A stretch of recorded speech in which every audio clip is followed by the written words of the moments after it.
Imagine a sand apocalypse where everything around is buried beneath endless sand dunes. Giant monsters lurk beneath the surface, and people fight over the last scraps of resources. And in this ruined sand world, there's only one boy who can control all the sand around him. Can you imagine what he's capable of? The entire world is in his hands, and his potential is limitless. So here's how it all began.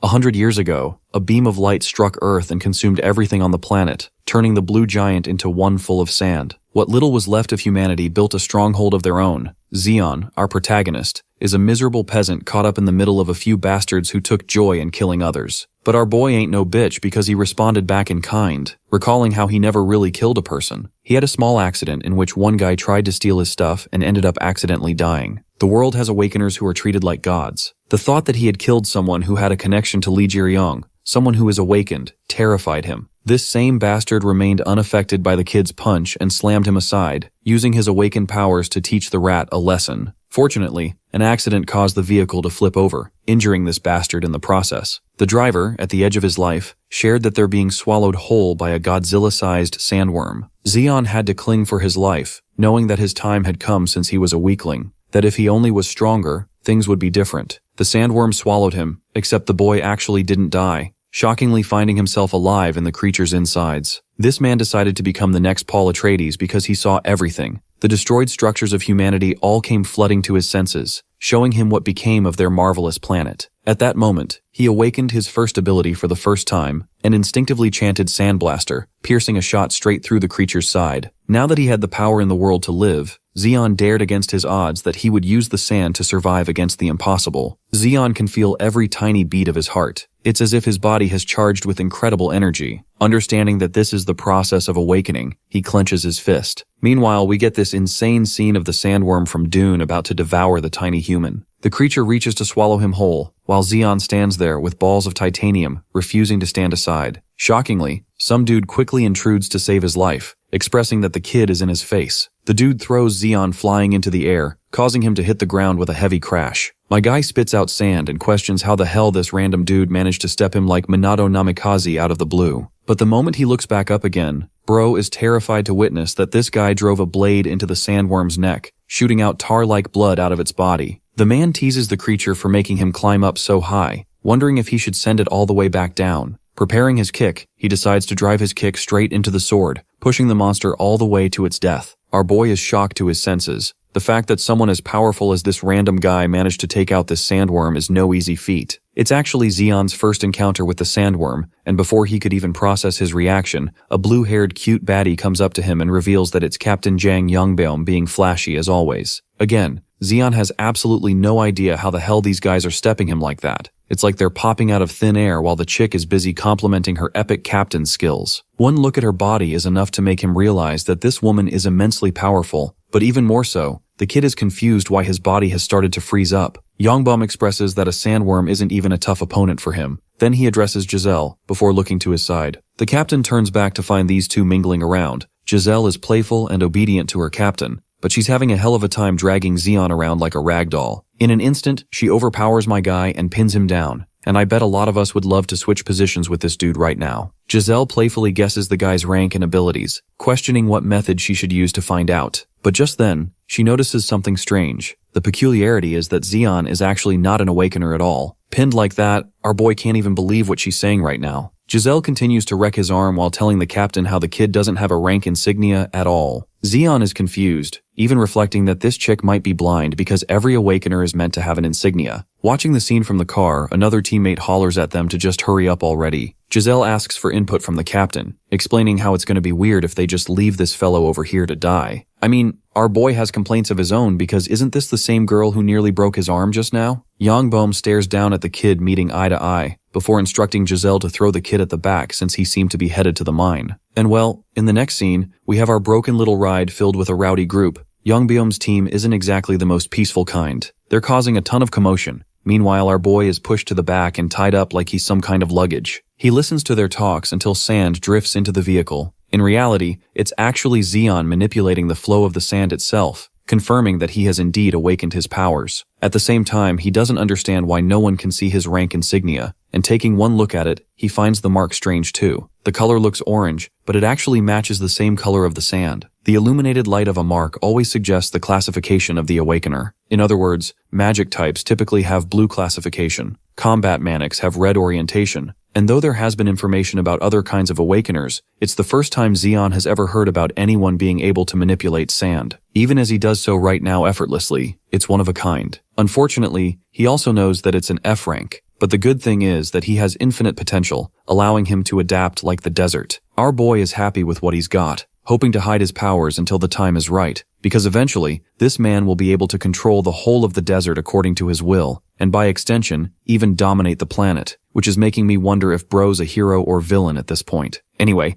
we arrive at the gorgeous magic crystal mine. Zeon sees a checkpoint and mutters how things appear normal. One guy orders him to follow him around without barking anything, so the kid has no choice but to take his lead. Watching the scene from a distance, Giselle and Yongbum express how strange they feel about this kid. The fact that he's the only survivor can be pointed down to luck, except the captain rejects this idea strongly. You see, back then, when he was looking around, he saw the sandworm's gaping hole from one side of its body, meaning this kid is definitely involved. It's a shame for Yongbum to not even ask for the boy's name, because he thinks they're destined to cross paths once more. In the next scene, we get a bit of a twist. You see, the average mines are supposed to be full of tunnels, but here people are bustling around and enjoying festivities. Zeon did not anticipate such an outcome. While the guy handling him taunts him that he's gonna call the supervisor soon, so the kid better stay put. Our boy isn't exactly happy that he's being left all to himself in a place like this, while the guy questions if he should favor him by adding a bullet to his head. He leaves bickering around, allowing the kid to do whatever he wants, because it won't matter anyway. That conversation aside, Zeon understands that he needs to eat something since he's so hungry. He scans around, finding a shop to fulfill his needs. At that moment, Zeon notices a poster on the wall advocating for the laborers to light up the city. The seller hands him a drink and asks if it's an inspiring movement. The man's hands are rough with scars covered all over, expressing how the real energy source of the city isn't mana stones. Zeon, who doesn't know where this conversation is headed, asks for the real energy source. Pointing towards the boy, he emphasizes that people like him, people like Zeon, are actually the real energy source. They're always instructed to do whatever, and there are always replacements to fill the gap too, so it's truly a magnificent and endless energy source. Our boy is annoyed that this dude is already roasting the crap out of him upon their first encounter, barking back that the old geezer should worry about his numbered days on the planet. The old man ushers the kid to understand that at his age, everything seems interesting. Also, he somehow knows about Zeon's descent inside the sandworm's body, which stuns the boy even more. The old geezer continues to berate him, sharing how a kid like him is going to end up in a sandworm's belly soon anyway, as this isn't a location for some kid to hide. Zeon defends himself that he's just here to make money, while this boomer points to the back, in the hopes of enlightening the boy with something eye-opening. What's at the back? Just a pile of junk? Zeon doesn't get the point, so the seller explains that he collected all that stuff one by one,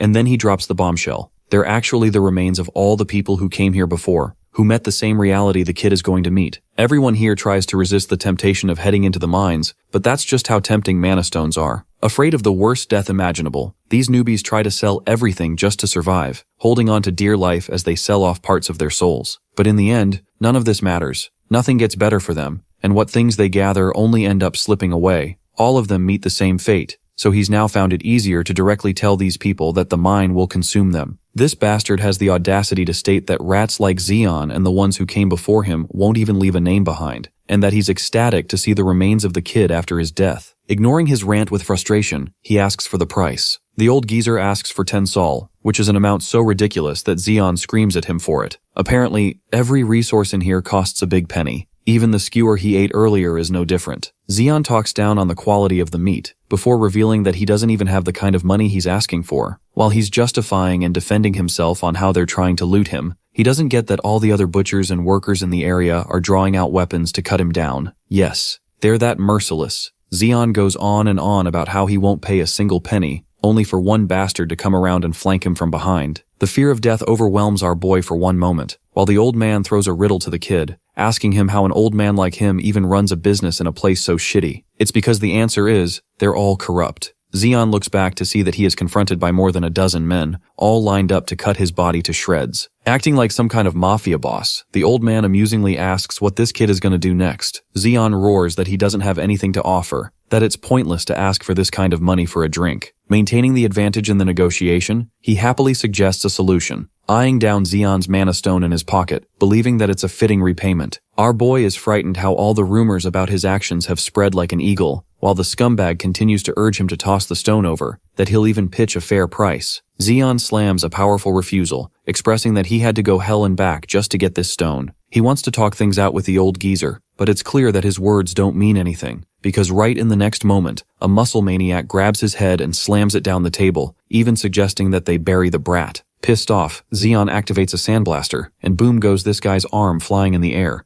That's what you get for messing with the wrong guy. The same arm lands in the hands of the other men who were ready to kill Zeon. Refusing to discuss anything with words, Zeon deploys spikes of sand, slaughtering every corrupt man in the zone. Well, that's what he thought was going to happen in his head at least, because that cool action sequence doesn't happen in the real thing. Instead, we get Zeon bleeding from his nose and spacing out, cursing his fate. In the end, Bro has to toss the stone over to the old geezer, giving him everything that he wanted from this deal. The old man is impressed with the damn size of this thing, suggesting that it's about 100 sol. Again, it's a ridiculous price because Zeon fires back that it's at least 300 from its size. The old geezer has all the leverage, so he talks down on the kid once more, berating him for not becoming sandworm shit instead of coming here. Another table slam later, Zeon is reaching his limit and intending to blast his powers out of here. But even now, he knows that he's not strong enough to do anything. Zeon requests for a suitable bonus in exchange for the stone. The old corrupt geezer is fine with doing that, but he does advise him to beware of pickpocketers who are quick to steal anything. As per their first deal, he plays it nice and suggests that the kid can pick anything from the pile of junk. Rummaging around, our boy doesn't really find anything useful, and while he's sulking, the old man is intrigued with his behavior. The fact that the kid refuses to lose a single coin, this kind of pettiness is uncommon in a zone like this. Zeon plays around with junk clown costumes, but then he discovers something interesting, something that even the boss highlights as an interesting article. Our boy settles on this tiny hourglass for his bonus, and while he's leaving, the boss teases him once more for being selective with trash. Before heading out, Zeon asks for the old man's name, who announces loudly that he's Klexi. Our boy burns that name fresh in his memory, hoping that their paths never cross again, implying a direct threat. Klexi doesn't face any fear and returns to his side. In the next scene, the kid is busy inspecting the hourglass equipment. Zeon learns that it takes about 10 minutes for the measurement to run out. He's currently residing in his quarters, and in order to test his abilities, our boy takes a deep breath. Then he focuses all his attention on the tube, ordering the sand inside to move at once. To his shock, nothing actually happens.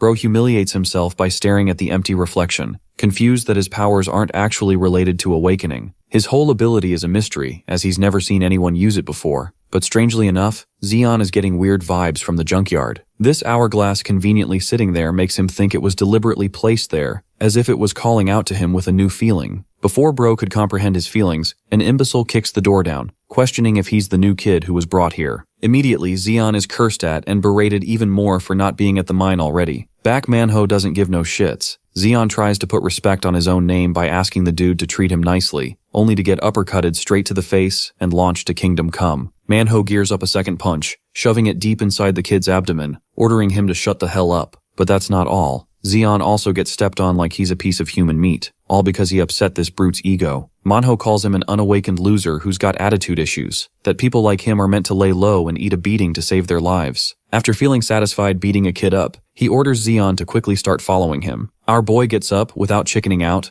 The first thing Bro says is that he's a psychopath, and that no matter what happens, Zeon will kill Manhwa someday. I love how Bro's collecting a hit list out here that he's going to use to take everyone out. In the third sector of the mine entrance, Zeon is brought to the main working side and quickly suited up. Food and gear costs are told in advance to be cut from his payment, and that the main goal is to collect mana stones like a dog. At first, our boy thinks it's a simple task, but before he could fire another question, his helmet is smashed open with Manhwa's pickaxe. This guy makes it clear that he won't care if the kid doesn't know how to swing a pickaxe, and that he'll also dock the payment for the helmet costs. Manhwa then directs the subordinate to throw Zeon into shaft number 972, which is supposed to be one of the worst places ever. Zeon doesn't really give a damn anymore and simply obeys orders, while his asshole manager emphasizes that if he doesn't return with a mana stone, he'll be executed on the spot. Talk about having the worst job ever. Here, in this hellscape of a mine, even the kid's subordinate explains that this is the worst location ever. It doesn't help that Zeon joined on the day Manhwa lost his money gambling, which surprises our boy that even a casino exists around the area. His buddy over here expresses that everything's available, no different from Neo Soul for that matter. Zeon thinks that with clowns like this shitty manager, it's sure for businesses like these to meet at least some promise. Our boy also doesn't know if he's going to be fine swinging a pickaxe because of his smooth skin, making it bruise easy. However, his new friend assures him that there won't be any trouble getting hurt down there. Because you see, not even a single person in the tunnel has gotten hurt. Not even one. It's an ominous warning, but eventually they arrive at the designated tunnel. Our boy questions if he only needs to farm the mana crystals and return. But then the guy quickly cuts him off, saying that he actually won't be returning. After all, more than a dozen people have vanished just being here. 4 are betting on saving his life right this moment too. No one even knows if the rest of them died, but all this homeboy has to offer is an apology and his gratitude for venturing in a place so dangerous that no human could touch. Zeon shouts at him, realizing that all the others are dead. He wants the answers, but this guy literally leaves him behind to die. His audacity doesn't shake him. It fuels our boy to mine the crap out of this place, pissed off that they sent him here to die just because of their anger. Unfortunately, even with the first swing, the pickaxe collapses and slips out of his hand, bouncing all the way to the other side. Helplessly, Zeon tries to reach out for it, while at the same time wondering what kind of hellscape is he even supposed to survive. He was angry before, so he couldn't notice, but the mana in this part of the tunnel is extremely dense, making him wonder if the others could never feel it because they weren't awakened individuals. The density is so thick that it overwhelms him the deeper he goes, which also confirms that a normal person would experience mana oversaturation by now. Not knowing where the source of mana is coming from, Zeon discovers his pickaxe, which appears to be broken from the handle. He's just happy to find it, and right when he's feeling grateful for his fate, my dude steps on a literal void, frightening his eyeballs out. The abyss lures him under, stunning Zeon with the sudden appearance of a portal. His helmet? Snapped to the side, right next to the broken pickaxe too. This actually takes us into a flashback sequence of the boy's past, who lived a miserable life. All the people around him told him he was gonna die.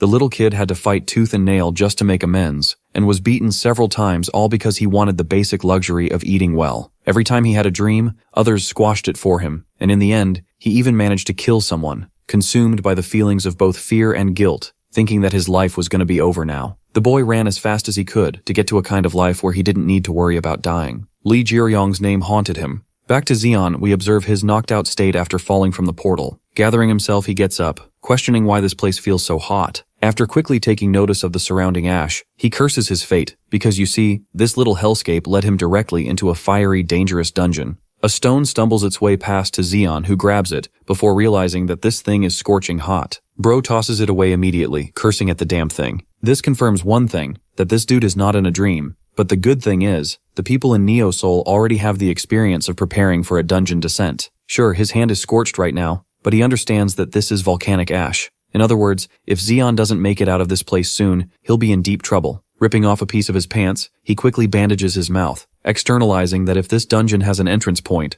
then an exit must also be around the corner. His main suspicion is at the peak of the volcanic outburst, which is the highest point in this dungeon. Staying here means certain death. The volcanic ash will suffocate him, so with no monsters around, this is the best chance my guy has to take the shortest route. Armed with that confidence, he bolts with incredible speeds, glazing himself as the all-powerful Zeon, the man who never gives up in any hurdle. He does say all of that, but my guy barely survived an encounter with the hot lava just now. To make things worse, the shattered terrain breaks off and sends him straight down. Zeon only survives because his arms manage to hold on, nearly getting his ass burnt by the hot lava. Still brute forcing his way through, Bro declares that a tiny bit of lava won't scare him off. Again, he barely makes it out alive, panting for his life for another near-death experience. Instead of fear, frustration engulfs him. All his anger is directed at the bastard Manhwa, the bitch who tossed him here like dead weight. Zeon assures him that he'll kill this dude with his bare hands when he makes it out alive, but soon after he collects himself after managing his anger. Right now, he has the conviction to survive no matter what happens. He's a fighter who doesn't want to stay down no matter what. From his current position, he only needs 4 more jumps to cross over to the highest point, and then he'll escape certain death. Instead of pondering every step, he intends to blitz forward with no lingering thoughts slowing him down. After all, my guy shares no intentions of letting his life rot in a shitty dungeon like this. The words, "I won't stop," become destiny-defining. And right when you have a sliver of hope for this kid,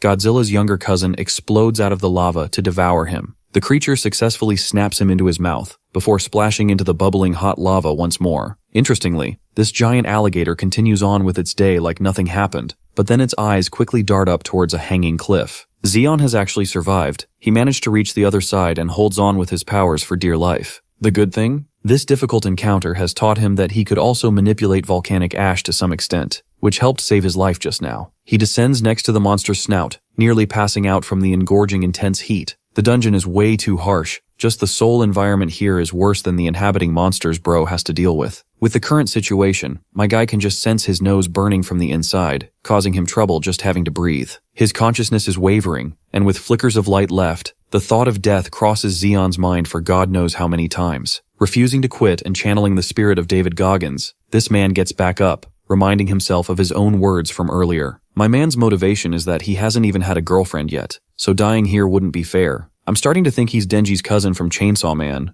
and by the way, that ending for part 2 was ass. Anyway, Zeon controls the volcanic ash, apologizing to his uncle in advance for what he's about to do next. The giant monster erupts from the lava for its second attack. Our boy retaliates to the best of his ability to survive. Out of nowhere, a voice graces him, praising his unique ability. Zeon is startled by the person, while the same voice expresses great interest in his sand manipulation ability. Here, an old man descends to save his life, falling from the sky as a blessing sent from heaven. The old geezer grabs his sword right before his descent, stunning Zeon. This man torpedoes down with immense speeds, to the point he crashes down with a heavy blow against the monster's flesh. That single attack sends shockwaves and alters the very course of the lava, spiraling debris in every direction and causing Zeon to nearly get annihilated from the impact. Our boy is shivering from the mere force of that impact, literally causing his eardrums to burst while knocking his senses out. Glancing ahead to find the old man as well as the state of the monster, Zeon discovers that the creature has been diced in half. This foreign feeling is completely different to him. The man standing before him isn't some ordinary strong awakener. This guy is categorically on a different league, like he's the Gojo of this universe. The guy casually takes another step. Each step smashes before him. Zeon is dead lost just watching his glory, while the awakener asks for the kid's name. Since the boy refuses to speak, he decides to create a dilemma for him, suggesting that if he doesn't count to 3,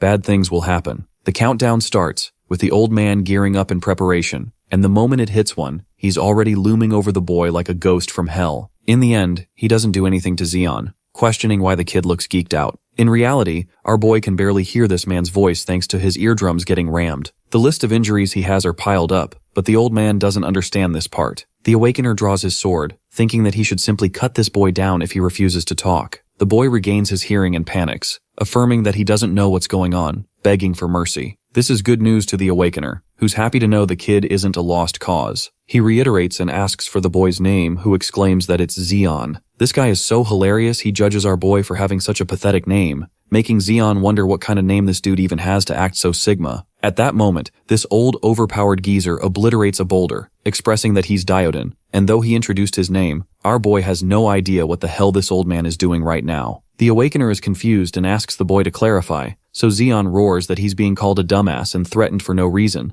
and though he feels grateful for having his life saved, he still doesn't get why he deserves the harsh treatment. Calling him dumbass another time, Diodin explains that the boy has been caught in some kind of trap. Ignoring the disrespect, Zeon asks for the details, and learns that a snare is actually a phenomenon that occurs when the dungeon's mana is oversaturated. In order to make sure it doesn't collapse, the dungeon helps create another entrance point, leaking out mana from that gap. In other words, it also draws surrounding living creatures in the same manner. That is what a snare is. Diodin emphasizes that most people never get the chance to experience what it's like, so the boy's luck has to be the worst of the worst, adding more fuel to the flame that Zeon should murder Manho's bitch ass. The awakener calls him a dumbass once more, much to the boy's displeasure. Squiggling his face, he demonstrates exactly why the boy is dumbass, urging him to focus his mana into his eyes.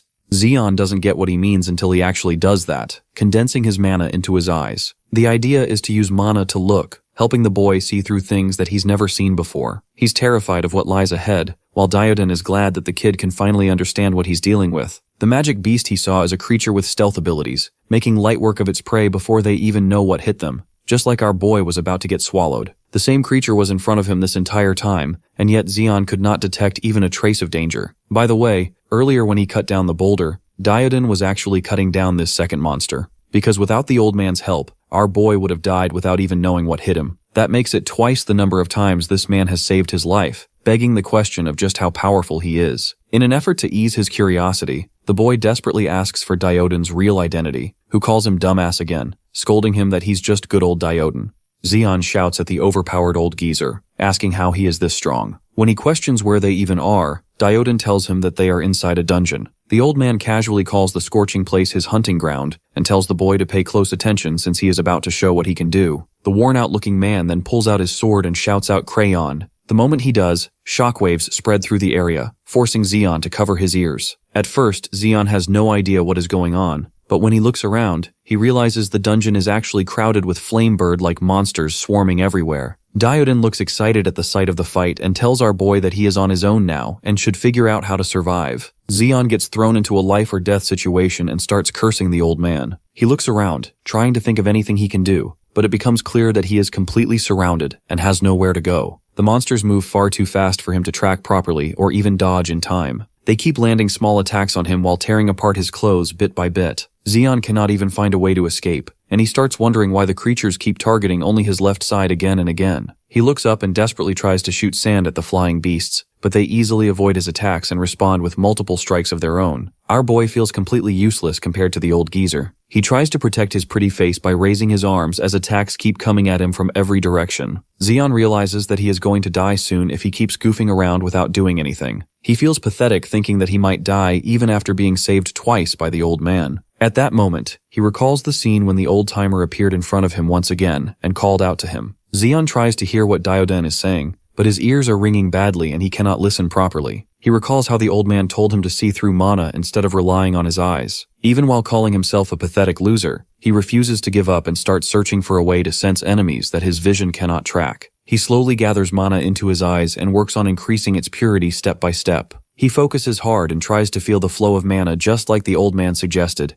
and this time it finally works as he begins to sense the magic power inside the beasts. Now he can track them, and the moment their mana comes within range, he strikes at the closest point possible, finally taking down the two lava birds that were targeting him. Meanwhile, the old geezer is busy fighting much larger monsters and looks like he is enjoying every second of it. He comments that he cannot even remember the last time he felt this fired up during a fight. He then charges forward and lands a powerful punch, tearing a massive crocodile-like monster clean into two pieces. Just as the old geezer finishes off the creature, he comments that it is a shame the monster was not even a proper match for him. He sounds disappointed since he did not get the thrill he was expecting from the fight. He then sighs and remarks how the number of dungeons has dropped a lot compared to the time when he was younger. Meanwhile, after watching the big bad crocodile fall so easily, Zeon cannot help but feel a bit sorry for it. He struggles to believe how casually the old man killed it, as if it was nothing more than a small lizard. At the same time, he himself is reaching his limit and even lets out a tired laugh at his own situation. Suddenly, a powerful shockwave hits him, forcing him down to his knees as he throws up from the impact. He barely manages to stand again and asks Diodin what just happened. Diodin calmly explains that the shockwave he just felt was actually the roar of the dungeon boss. He goes on to say that every dungeon has a final boss waiting at the end, and the one in this dungeon is the real reason he came all the way here. Just then, a massive drake descends from above, and the old-timer identifies it as a crimson drake. Hearing the term drake, Zeon quickly asks if that means it is a dragon, but Diodin immediately denies it. The old man even comments that it is unfortunate he has to deal with a B-ranked creature instead of facing a real dragon. Even so, this drake is clearly dangerous, as it is surrounded by a strong force field. Zeon recalls hearing that B-ranked and higher monsters possess unique traits similar to humans. Based on the Awakener ranking system, a red force field indicates a close combat type,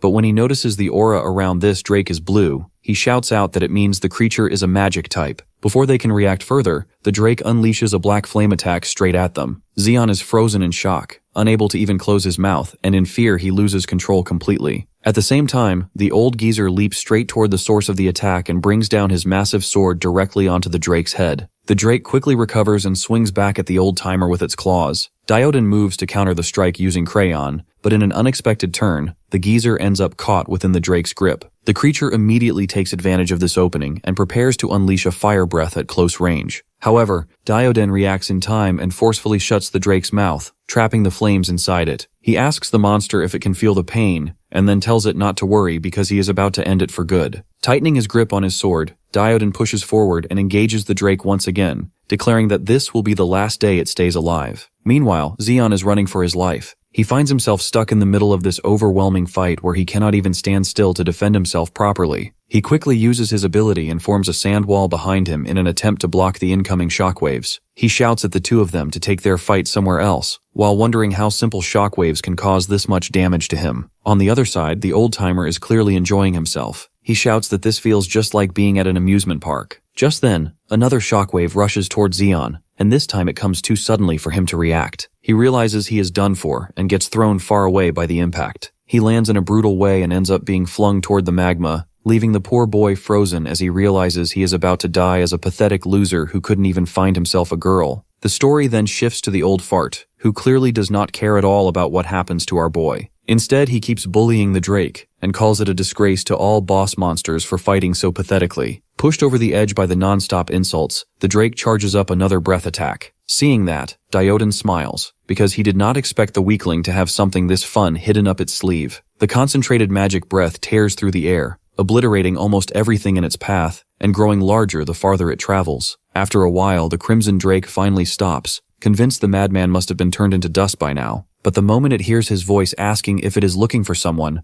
the poor creature realizes it is completely screwed. It lets out a pained roar and turns around, just to see him casually squatting on its body. His sword is buried a full meter deep inside it, and he calmly reveals that he has been searching for one of its kind for a long time. After all, he needs a Crimson Drake heart for his crayon to grow. It is unfortunate, but the beast has no choice but to die for that purpose. With that, he drives the sword even deeper, letting magic seep into its body. The massive creature thrashes violently in pain as the blade pierces straight through it. After absorbing the Drake's heart, Crayon begins to glow with a strong crimson aura. He looks at his sword with satisfaction, pleased that it has broken its limits once again. Right then, his weird little bonding moment with the sword gets interrupted by our boy, who asks why the hell he is talking to his weapon like a lunatic. The guy might be insane, but he is also insanely strong, considering he just soloed a Crimson Drake. Meanwhile, Dioden is surprised that the little twerp is still alive. Our boy let him know that he was screwed, and he crawled back from the brink of death. When the ground collapsed beneath him and he was thrown down, he did not just sit there waiting to die. Instead, he used his sand manipulation to create a cushion that softened the fall. That saved him from turning into human ketchup. Even he cannot believe how good he has gotten at cheating death every time things go south. He adds that constantly getting smacked around by the shockwaves of a certain madman has sharpened his reflexes a lot.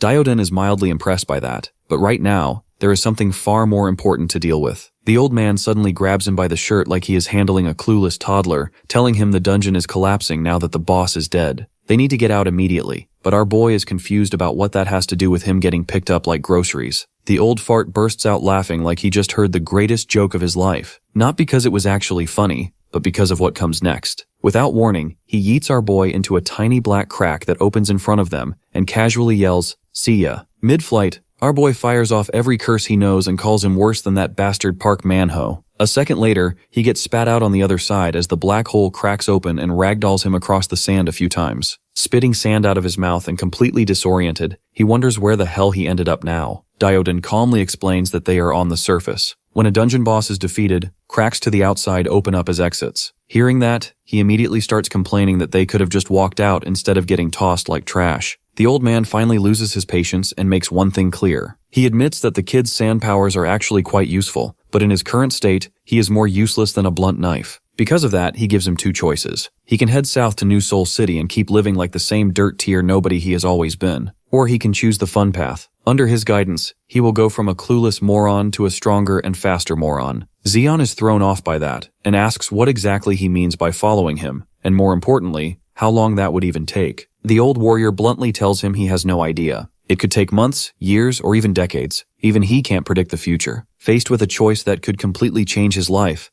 Zeon stands there unsure what to do. The old man sums it up in the most brutal way possible. He can go back to his same boring life, or he can pick a path where he basically speedruns life with a 99% chance of dying. The boy starts laughing like a maniac and questions if the old-timer has completely lost his mind. Zeon then goes on to fake out how he has got a luxurious palace to return to, along with a comfortable bed, and asks if the old man seriously expects him to give all of that up, just to follow a smelly old geezer through burning deserts with no certainty, especially when the old man could drop dead any moment because of his age. The old-timer responds with a yes, making it clear that this is exactly what he expects Zeon to do. Our boy puts on an act and lets out a heavy sigh, showing how painful the decision is, yet he still agrees to follow him. He then spins a convincing story, explaining that whenever someone irritates him, he has to settle things on the spot, but admits that he is currently too weak to take his revenge. He goes on to say that the old man is also on that revenge list, then praises how strong he is compared to anyone he has ever met before. Zeon adds that he doubts he will ever come across someone stronger than him again. As he keeps talking about how confident and positive he feels,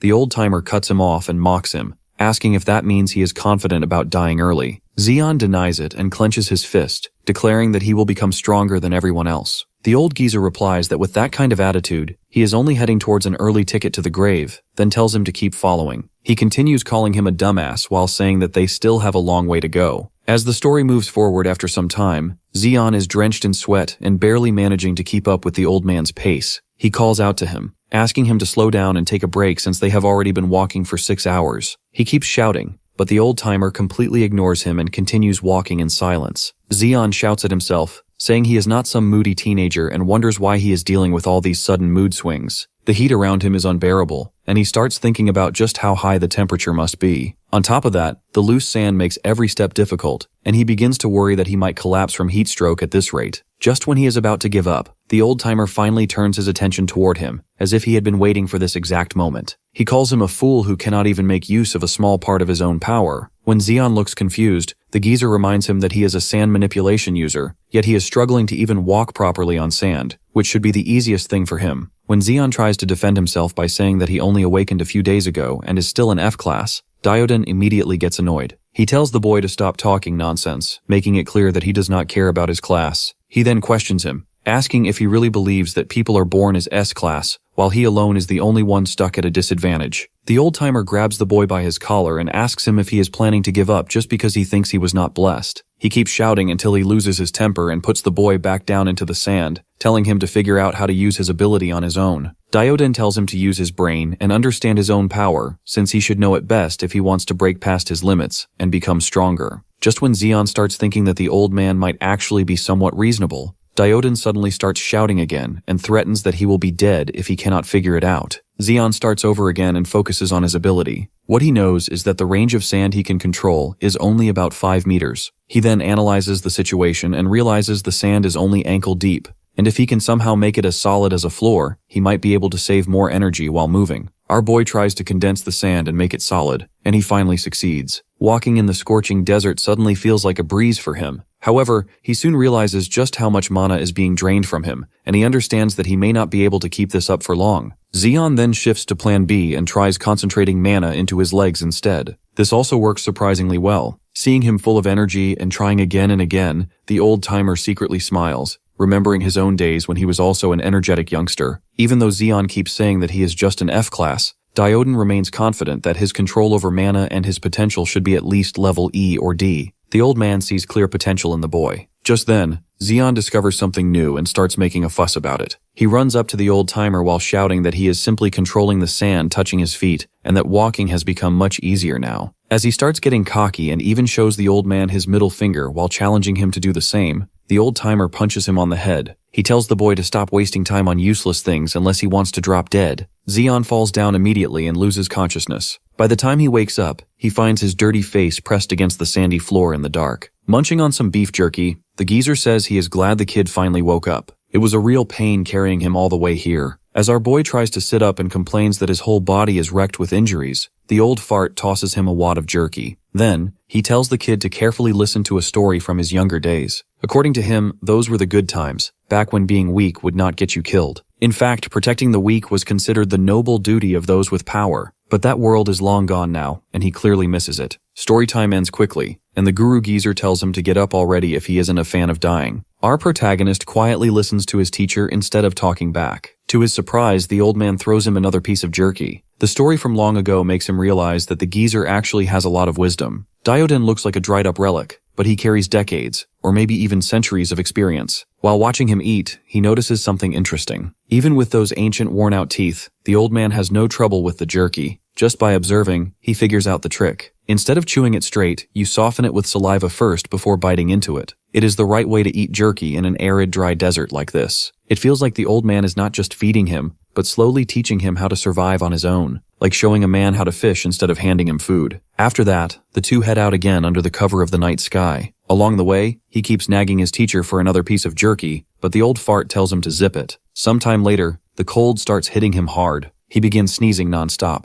his whole body shaking like a vibrating machine in the freezing desert night. Meanwhile, the old man stretches out like he is relaxing on some beach in Hawaii, completely unfazed. At the same time, he still cannot wrap his head around why this lunatic talks to his sword all the time. Then thirst kicks in, and he asks for some water. But Dioden ignores him completely and drinks every last drop for himself. Watching that seriously pisses him off, especially since the greedy guru does not even bother sharing. Even then, he realizes he does not have enough clothing on him. Unlike the old man, he cannot wring out dew from loose fabric to drink. Still, he crouches down and starts licking the tiny drops of dew off his own body. Like a desperate stray puppy, he will do anything to reach his master's level. Seeing that, the old man calls him a dotard, but he argues he is not a dotard, he is a proud moron. Ignoring his nonsense, the old man tells him to shut up and focus on sensing his surroundings. Clueless as usual, he quiets down and tries to listen. After a while, he begins to pick up faint vibrations all around him. Slowly, he realizes they are coming from multiple directions. Before he can even blink, he sees hundreds of glowing eyes surrounding them. They are vicious beasts, ready to tear apart anything they can get their jaws on. Horned hyenas are usually active at night, but unluckily they got caught out at dawn. As the beasts bare their fangs and prepare to rip him to pieces, the old man asks if he's got this, or if he needs daddy's help. It seems the crazy rubbed off on him too, because he laughs and replies he does not need any help from a dusty old man. Manipulating the sand around him, he prepares for a fight to the death with the stray animals. First, he forms a sand bullet and fires it straight through one of the hyenas. Then, he raises massive spikes of hardened sand, creating a deadly zone that kills anything entering his range. But as the fight drags on, exhaustion starts catching up to him. He yells in frustration, feeling like he is stuck in some endless zombies mode in COD. Pain burns through his chest, and he nearly collapses, realizing he might die from mana exhaustion before the beasts even finish him off. That makes one thing clear: raw power alone is not enough. He needs a smarter way to fight. Summoning another sand bullet in his hand, he starts thinking deeply about how to use his energy more efficiently. But his thinking gets cut short when a hyena lunges in and sinks its teeth deep into his arm. Somehow he manages to shake it off, but the damage is brutal. His arm is torn up with holes like a SpongeBob. Even then, that injury sparks a eureka moment. Those holes teach him the most efficient way to use his sand manipulation. He stands still, quietly planning his next move while the pack charges at him, hungry and ready to tear him apart. Right before they reach him, he unleashes his brand new technique. Hundreds of insanely thin but sharp sand spikes erupt from the ground at once. They pierce through every single beast and turn the entire pack into skewered hyena kebabs. The villain bursts into laughter just like his master. Watching his enemies drop from a single clean strike feels far more satisfying than blowing their heads apart. Wasting mana in a fight is the fastest way to speedrun death.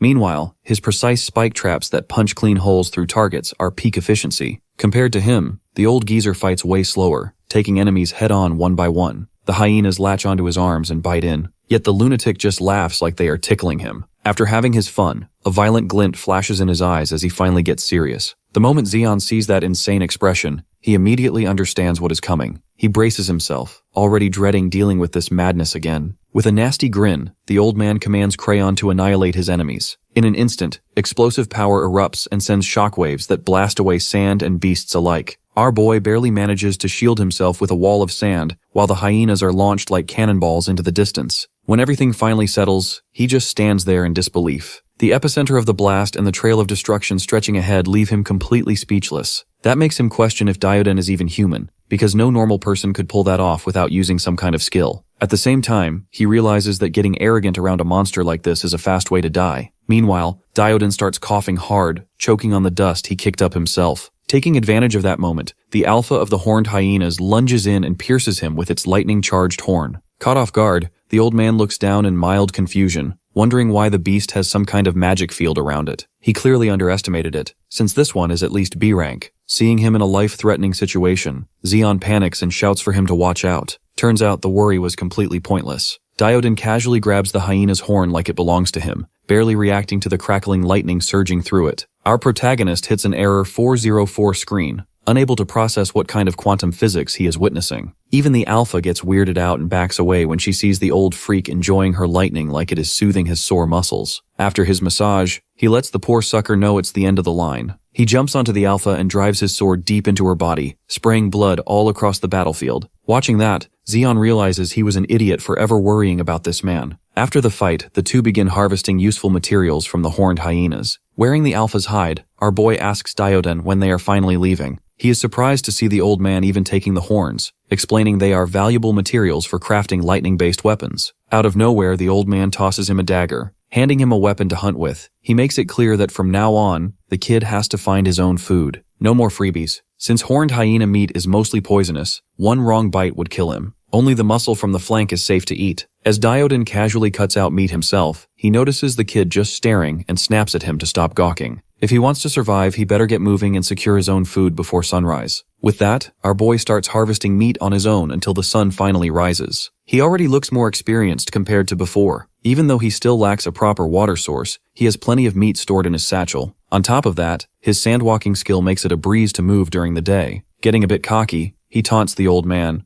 asking if he is struggling to walk and feeling jealous of his neat little ability. This time he actually dodges the man's punch and sticks his tongue out like an annoying brat. But the second strike delivered with crayon knocks some sense into his skull. While he spits out sand, Dioden bluntly tells him that his back hurts like hell, and a cheap walking trick does not make him special. Zeon sulks that he was just messing around. He was already thirsty, and now his mouth is filled with dry sand. Then he notices something is off. His mouth is not actually that dry anymore. The air feels a little moist. For a second, he wonders if he is hallucinating, but the look on Dioden's face confirms it is real. On the other side of the sand dune in front of them lies something every desert traveler dreams of finding, a desert oasis. Walking up the dune, Zeon starts shouting in excitement as he finally gets to see a lake in real life. He ignores all precautions and slides down the sand, desperate for that refreshing, hydrating water. The old geezer clicks his tongue in disappointment, but does not stop him. Our hero runs straight to the edge and dunks his head into the water, letting his dry skin take in the much-needed moisture. He closes his eyes and lets his thoughts drift away. Ever since arriving here, he's been stuck in the burning heat of the desert, and this is the first time he allows his body to cool down. He suddenly snaps out of his thoughts as he notices a bright light deep inside in the depths of the lake. Zeon begins to feel drowsy as he keeps staring at it, slowly running out of air. All of a sudden, Dioden calls out his name and rushes down the slope at full speed. However, our hero stays frozen, unaware that a massive sea monster is slowly approaching him. At the last moment, the old man manages to pull him out just before he gets turned into fish feed. Throwing Zeon onto the ground, Dioden jumps up in the air and faces the fish monster head-on. With one clean strike of his sword, he takes down the huge creature instantly. Meanwhile, our boy watches everything happen but gets distracted by the rainbow forming over the oasis. The old geezer drags the giant fish out of the water and explains that it is a sand angler. The fish uses the light on its head to hypnotize prey before devouring them. His expression suddenly turns serious, and he slams the absolute disobedience out of our boy. The old man then starts scolding him for forgetting everything he was taught and becoming too careless. Dioden continues, saying that reckless fools like him are always the first to die in the harsh, unforgiving environment of the desert. Zeon can only say yes in response, and the old man lets out a sigh. Seeing that his student is listening for once, he drops the topic and instead tells him to start skinning the monster. The sand angler is a C-rank magic beast, and its belly skin is the perfect material for making a robe.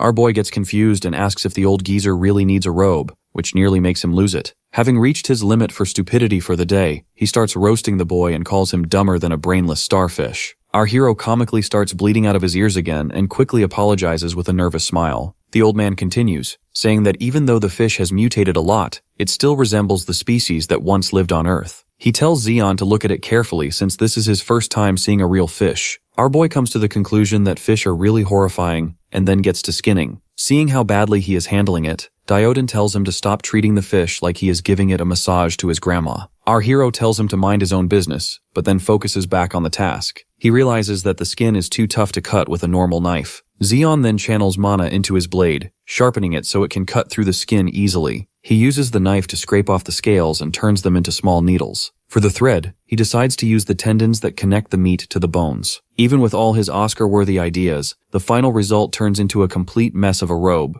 Lounging against the dead fish, the old man roasts him for wasting such a good catch on something so useless. But our boy does not stop there and decides to try again since he has plenty of materials left. A few hours later, he finally succeeds and holds up a finished robe that actually looks decent. Zeon gets a little carried away and says he could probably sell these for profit and even open his own tailor shop. The old man calls his name, which makes him react quickly as he shouts that he is not handing over the robe. However, Dioden instead tells him to stop messing around while holding up a large sack-like organ that is still dripping blood. He tells our boy to start eating this gallbladder since it is a very rare and powerful medicine. Zeon tries to argue, but the old man confirms his fear that he will be killed if he refuses. He then drops the heavy organ into our boy's hands while complaining that his arms are tired. Looking at the disgusting mass in front of him, our hero hesitates for a moment, but then starts eating like a starving man. Even though it tastes more bitter than orange juice after toothpaste, he keeps gobbling it down, not wanting to get beaten to death. Strangely, after a few bites, he feels like his hunger is still not satisfied and continues eating more and more. Just as he finishes it, the old man warns him that now it is time for him to burn. That catches Zeon off guard as he wonders what the old geezer is talking about. Right after that, he feels his throat tighten as he starts choking. On the inside, it feels like a Chernobyl reactor is going off. His whole body goes out of control as the intense heat spreads everywhere. He begins screaming in unbearable pain while the old man tells him to stop acting like a child. He then starts monologuing, saying that everything in life is like this oasis, that everything will disappear as if it never existed. He explains that the sand anglers are reborn, keeping the cycle balanced. Before he can continue, our boy cuts him off and tells him to stop with the soppy emotional stories and help him. Even while watching the kid writhe on the ground like an earthworm after it touches salt, he does nothing and simply goes to sleep.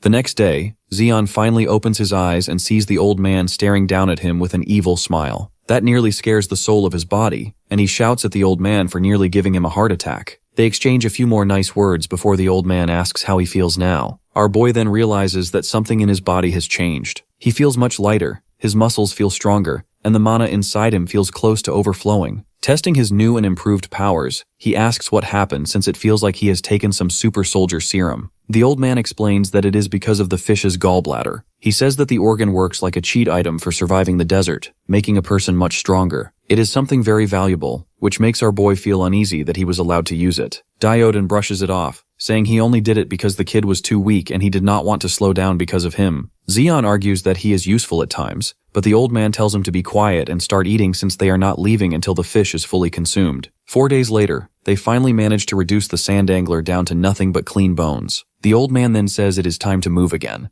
Zeon smiles and puts on his new cloak as they continue their journey. A few days later, strong dusty winds blows toward them, marking the start of a sandstorm. Thanks to his new strength, our boy is not affected much and is surprised that the old man has enough stamina to keep going without slowing down. Dioden has not spoken for days, which makes Zeon wonder if the old man is going through some kind of male menopause. They have been walking for 2 weeks now, which makes him question whether the old man even knows where they are going. Just then, a giant ant monster appears behind Zeon, but he quickly responds with a sand beam attack. He wonders how much farther they have to go, but then notices that the ant monster is still alive. That gets his attention as he admits the creature is tougher than expected. He had hoped to pass through without trouble, but things do not go his way. Using his sand abilities, he senses more ants approaching and decides to face them directly. Driving his hand into the sand, he forces the ants to rise up to the surface as they begin to surround him. Slightly bored out of his mind from wiping out swathes of ants, Zeon continued blasting them with sand. His technique had noticeably improved in a short amount of time. Come to think of it, days with sandstorms were actually pretty great for his power. There was a practically infinite supply of ammunition everywhere he looked. The geezer's pace was unforgiving, though. He never slowed down while leaving the dumbass to take care of the trailing nuisance. Zeon complained about the lack of a single shred of loyalty. No wonder the geezer was still alone in his old age. While he was worrying whether Dioden could hear his trash talk, Zeon picked up something troublesome within his 10-meter radius detection range. He was always on alert, never dropping his guard. It allowed him to react instantly whenever a magic beast appeared. But this time was different. What he sensed at this moment sent a tingle down his spine. What he detected wasn't just a beast. It was terror incarnate. What followed was a stampede of countless ants spewing out of the ground. The army of pests came out of nowhere. He turned to the old man for some help, acknowledging that he was out of his depth. But Dioden just looked at him and sat his old ass down to watch. If he had popcorn, he would have been snacking. Zeon knew that no help was coming. Besides, he can't keep crying to the geezer when things get tough forever. There was no way that old fart didn't sense what was coming. This was a quest, a test of sorts. Whether there are 1,000 or 10,000 of these critters, bugs are just bugs. So, he formed a sphere of rolling sand and trapped the entire army. It was a struggle to keep it together, made even harder when another batch cropped up to interrupt his flow. Zeon's confidence crumbled as he was dragged away like a bag of trash. He resorted to challenging the ants to fight him one-on-one like a man instead of ganging up. His provocation was useless. They continued to swarm him like he was the sweetest treat in the desert. Fortunately, he found an opening to harden some sand beneath his feet, using it as a platform for flight. Even with increased verticality, the ants found a way to reach him by forming a damn anthill. He desperately flew up to higher ground for a better view of the situation. Zeon thought he would be safe up there, but he was sorely mistaken. Who would have thought that giant ants could form an even more gigantic anthill by linking themselves together? He nearly shat himself when his sand flyer was stopped in its tracks. The screeching the bugs produced was haunting as they held on to Zeon's foot like their lives depended on it. He was helplessly tugged along by his ankle and slammed into the sand without mercy. It took Zeon a minute to get back up, huffing and puffing for air as he puked blood. When he looked up, the old man was still watching with a disinterested look. That indifference gave him enough gas to keep going. He wanted to prove that he could survive this ordeal. For the first time since the fight started, Dioden showed some positive reaction. He liked the kid's spirit even though he's still a dumbass. In a world turned to shit with nothing but sand,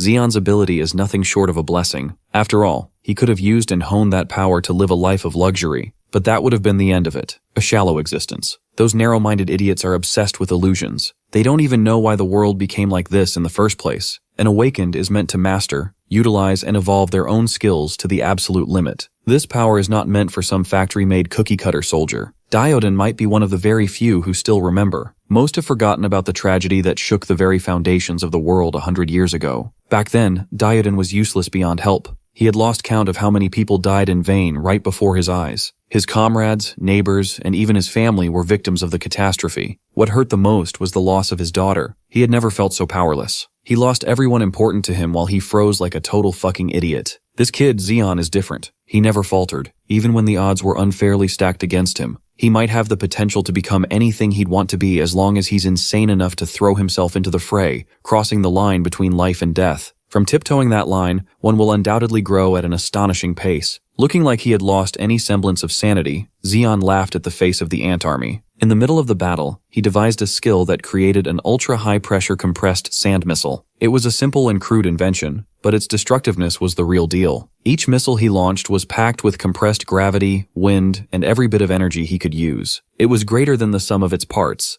a harmonious synergy that increases the power tenfold. The ants failed to kill him before he adapted, so it's their turn to get massacred. Diodon smirked at the punk who was getting all excited with his little invention. By the time Zeon was done bombarding the bugs, the surrounding terrain had been drastically altered, cratered in multiple spots. He was very pleased with himself. This was a cause for celebration. Zeon was so excited to brag about his W to the old geezer that he did not notice the threat coming from his flank. The biggest ant in the colony had surfaced and got a hold of him with a tight mandible hold. It crept up on him without making a single sound. There was no way these critters had the capacity to use a high-level stealth skill. The foreign feeling he sensed inside his body made his predicament make sense. He was poisoned. He's been steadily losing control of his mana. The poison must be blocking his newly established mana points. Restricted and powerless, all he could do was bark curses. The giant ant was immune to his foul mouth. He was just another prey that must be hunted. When Zeon regained consciousness, he found himself deep in an underground tunnel surrounded by his sworn enemies. It was an ant nest. Upon sensing that food had arrived, the colony's larvae skittered towards the paralyzed human. Their ear-piercing screech and alien look were off-putting to say the least. Once they were sure that he was not a threat, larvae crawled all over his body, looking to get a taste of his meaty flesh. These suckers were strong enough to pierce through skin and bite through everything beneath. Despite being the main dish on the disgusting feast, Zeon couldn't move a muscle. At this rate, he'll be eaten alive. Slowly, as his vision dimmed, he saw his life flashing before his eyes. What he witnessed on that depressing trip down memory lane ignited something deep within. Zeon regained some of his willpower to fight through the poison and crush one of the parasites trying to snack on his meat. Seeing the larva food move alerted the ants watching the feast. He laughed at himself for daring to close his eyes like a coward in the first place. Life is so unfair. The flashback of his entire life didn't show a single good memory. How could he accept dying like such a loser chud? The near-death experience must have pushed him past his limits and increased the markings on his forearm. Accessing the sand beneath his feet, he one-shotted all ugly larvae in his vicinity with a spiky explosion. The ant army panicked. Their captive was supposed to be free food. But now, Zeon is back up on his own 2 feet with dozens of compressed missiles floating all over him. He looked down at his forearm and noticed his rank had increased. The rank up came with poison cleansing, stamina restoration, and an overall increase in his overflowing mana capacity. The second sandy line on his mark was the culmination of his non-stop hard work over the past few days with the geezer. From raw power to mangacap, everything was on an entirely different level compared to his F-rank capabilities. And yet, he had all the sand missiles at his disposal, still couldn't land a single scratch on the ant queen. The giant bug retaliated, attacking him with her many fast-moving limbs. That simple but effective strike smashed through rock and pulverized it into sand. Zeon continued his sandy barrage, but the queen's carapace was simply impenetrable. At this point, he would take even just a little dent in that black exoskeleton. The queen's defense was insane. After a few more wasted tries, he accepted that sand missiles were not going to cut it,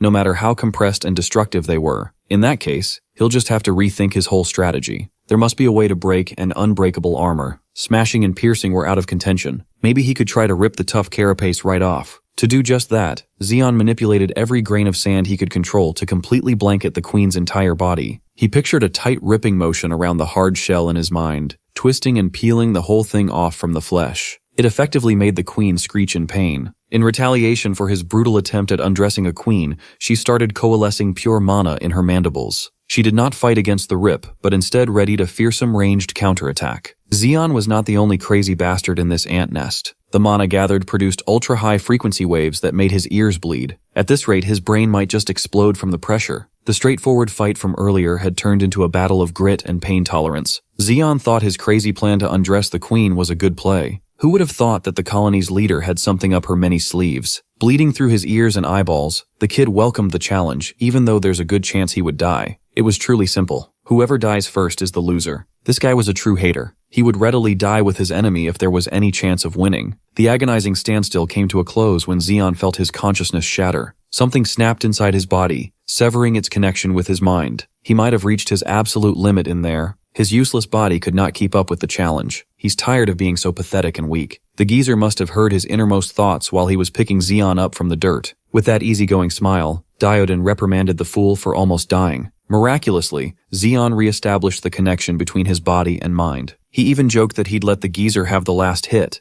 There was no need for any more meddling, though. That C-rank wolf ant queen was far stronger than Zeon, yet he did not give up, fought until the very end, and earned the right to live by being persistent and creative. Diodin was basically showering him with praise for the first time since they teamed up. It was a shame Zeon's eardrums were completely ruptured. He couldn't hear a word he just said. Acknowledging his defective eardrums, the old man carried his limp body close to the corpse of the wolf ant queen. They reached a small clearing where a glimmering sphere had been neatly placed. Zeon asked the geezer what was up, and Diodin started scribbling on the walls. He explained that the sphere was the queen's egg. It's medicine, strawberry-flavored too. The kid was confused by his wall scribblings, but it sounds like he's being pushed to eat some unknown material again. Just in case a repeat incident occurs, Zeon asked if ingesting this shit was going to hurt like the sandangler's gallbladder. Diodin spoke up and admitted that eating the egg would most probably lead to death, but Zeon couldn't hear that on account of his severe ear injury. Ultimately, he chose to trust the old man's call and inched his mouth close to the glittering egg. He's just a street rat from Neo Seoul. He doesn't even know what strawberries taste like, but if it has the same flavor as this ant egg, then strawberries must be fucking delicious. Zeon jokingly asked for more, but his countenance paled when he felt something unusual upon ingesting the egg. Spikes of blood protruded from all over his body. The bleeding that just ceased started back up again. He was undergoing the process known as organ inversion. It literally means twisting and turning of the intestines and neighboring body parts. Normally, the queen ant's egg is used as a lethal poison. Even a small amount of that nasty thing would forcibly invert a human's internal organs.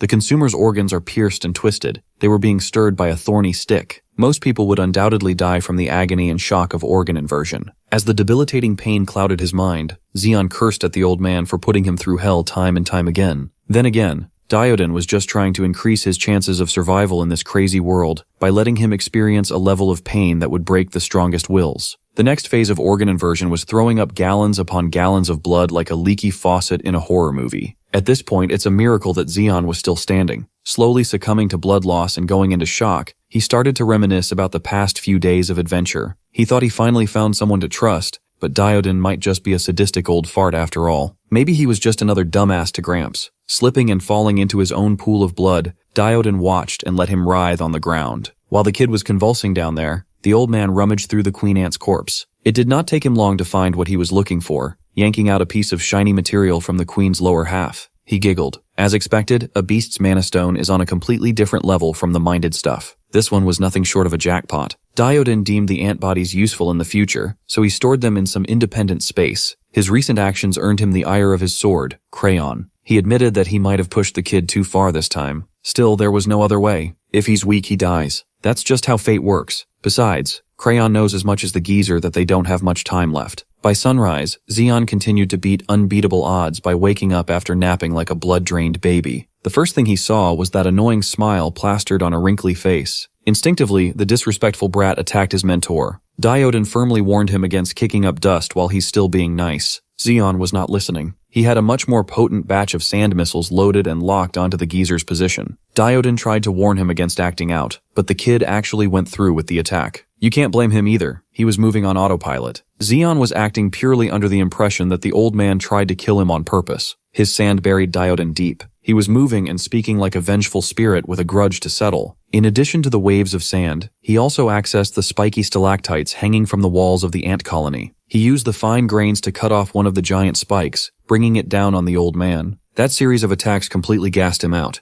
The combo was impressive, but so was the mana and stamina cost. While he was going on and on about an attempt on his life, the old man simply sighed and seriously questioned his intelligence. Sure, the queen's egg might have some toxins that could have rotted his brain, but still, that's not an excuse to at least use what's left in that thick skull of his. Zeon was astounded that the geezer just stood in his position and took his full combo without as much as a single scratch. If Dioden really wanted to kill him, he'd be dead by a single flick to the forehead. Why would someone as powerful as the old man go through the trouble of poisoning a wormy bastard? The clarification was a little insulting, but Zeon had to admit that it made a ton of sense. The geezer elaborated that the queen's egg is a lethal poison that twists and stabs at the consumer's organs. Survive that, and it would also flush out every toxin and impurity from every corner of your body. Depending on how it was used, it could be a deadly poison or a heavenly medicine. After all the internal filth was expelled from Zeon's body, mana will quickly fill up the empty spaces where impurities used to reside. He must have felt the change when he attempted to kill Dioden for real. By the old man's estimate, the kid's mana must have increased by at least 3- or 4-fold. After getting the proper explanation, Zeon profusely apologized, jumped into the geezer's arms, and excused his actions as those of someone who wasn't in the right state of mind. Dioden did not make a big deal of the fuss. He was just grossed out by being hugged by a snotty dude. Thankfully, that egg also healed his injuries.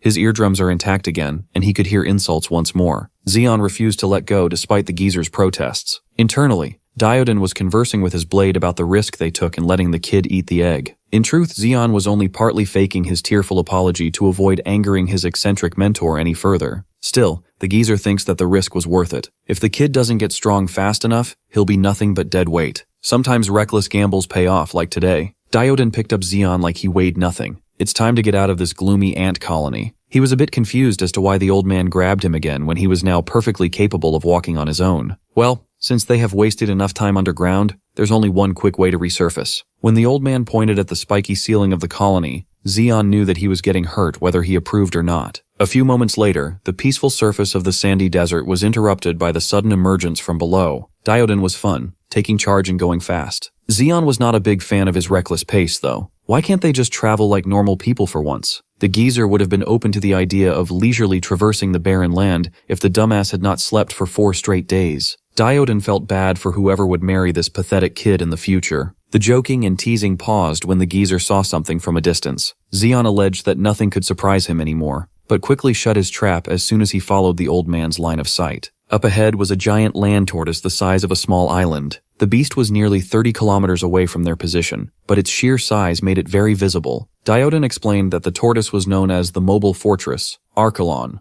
a bunch of pain in the ass that never gave him a moment's peace. The tortoise itself is classified as a B-rank magic beast, but its defenses far surpassed many A-rank monsters. After taming the beast, they modified the shell and used it as transport, a mobile fortress. Dioden implored the dumbass to take a good look at the Archelon. Seeing such a thing for the first time would undoubtedly make anyone ponder how vast the world truly is. There are true monsters capable of taming and riding a beast like that out there in the wild. When the mobile fortress passed them by, both the old man and the dumbass were just the size of dirt stuck between the Archelon's toes. When the tortoise stopped moving forward, someone jumped from the shell to the ground. Based on how familiar whoever this jumper was to the geezer, it sounded like they knew each other. It had been a long time since these two old bags of bones got together.